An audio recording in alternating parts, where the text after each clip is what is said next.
Time for Privacy Watch now to Cambridge Analytica, the data privacy scandal which has created a nightmare scenario for Facebook. The social media site is under scrutiny after news that data from up to 50 million users was taken for ad targeting efforts during the 2016 election. Today, Facebook is expected to hold an emergency meeting to let employees ask questions about the scandal. Facebook stock plummeted yesterday, closed down nearly 7%, losing $36 billion in shareholder value. And now Alex Stamos, Facebook's chief information security officer, will reportedly leave the company by August. He urged for more disclosure over Russian activity on the site. The data privacy scandal was revealed by Christopher Wiley. He worked with Cambridge Analytica, a consulting firm once employed by the campaigns of Donald Trump and Ted Cruz to access information from millions of Facebook users. Wiley explained how Cambridge Analytica exploited the data.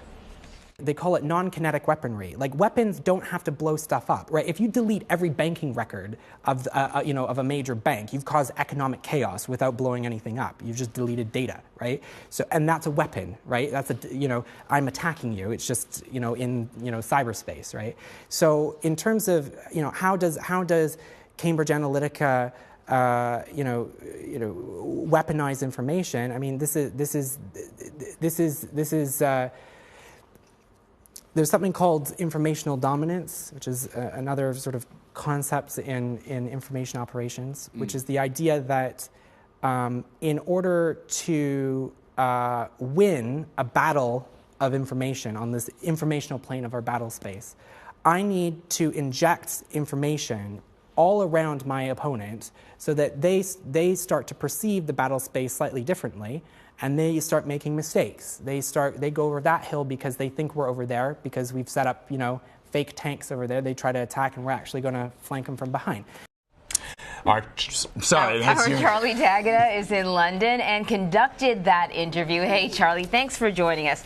So this is a super fascinating story that just keeps unfolding. It's no surprise that Facebook makes its money off of the data that we willingly give it. But in this case, what happened was after selling that data, it was used for a reason that Facebook initially didn't think it was going to be used for. It was supposed to be for educational purposes, and then suddenly the data got away from them, if you will. So the question is, though, what does Wiley want Facebook or even maybe regulators to do to control what happens to our data once it's set free? Well, Anne-Marie, you just caught me watching that video. I was watching the conversation that I had with him yesterday. It was fascinating, hard to keep up with. You can see how frenetic he is and incredibly super intelligent and also insightful. And it's a big question as to what happened to that data. First of all, how they were able to access it. It was almost like a sort of Trojan horse. It was a survey that people could take on Facebook where they clicked onto it. Unwittingly, they didn't realize that that meant that this app would then have access to all of your likes and some of the connections that you've made. But in addition to that, and this is where it becomes really important, the reason it's scaled up so quickly, all of your friends, I don't know how popular, well, I know how popular you guys are, how popular most people are.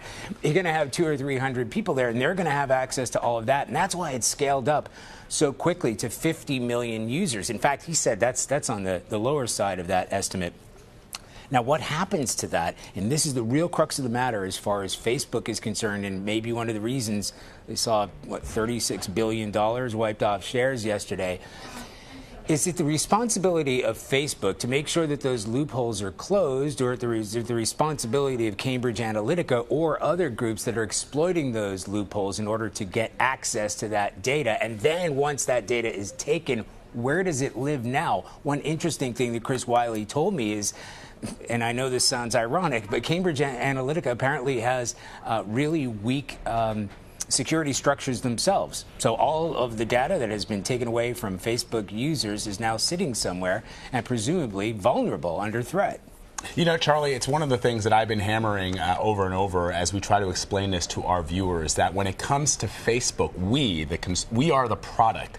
The folks the consumers, the ones who they're selling to, the advertisers, that is their client. We are not their client, right? And so what ends up really being fascinating about all this, and why I think people are angry, is because all the things that you described that Cambridge Analytica did is allowable. It's legal under Facebook's term of service. service. And that is what, again, we hammer home that people should read these terms of service because it does give companies like Facebook a very wide berth when it comes to your data.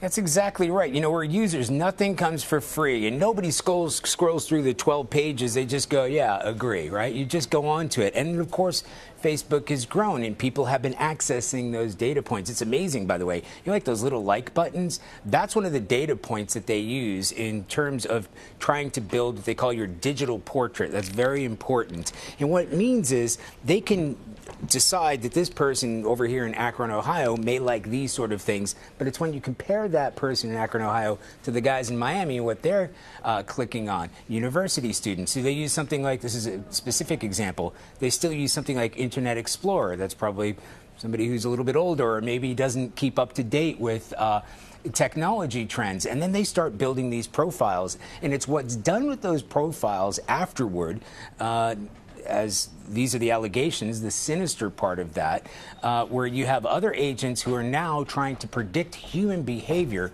based on those models. And it is very accurate because you have a pool of 50 million. It's not just who you are, but it's who you are compared to other people.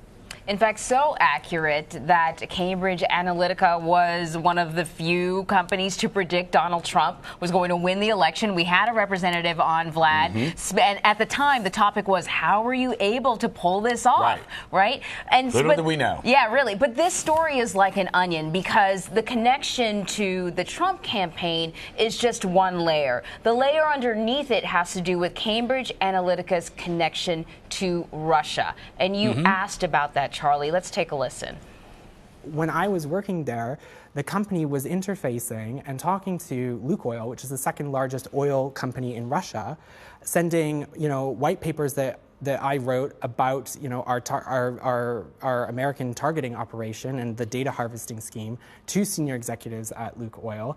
In one email, Alexander Nix, the CEO, says, "I'm going to send it to the CEO of Lukoil." Right? This is a company which has very open links with the FSB, which is the Russian security services.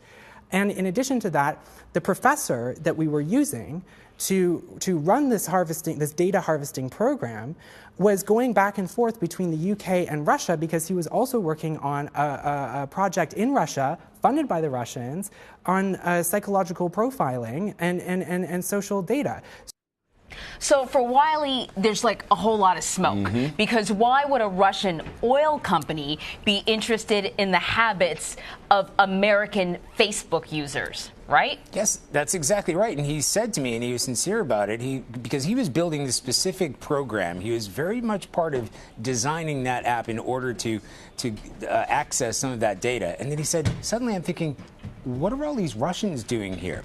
And they wanted to get the kind of information that Cambridge Analytica was gathering. So he started thinking, well, if the Russians are involved, surely there must be some sensitivity here.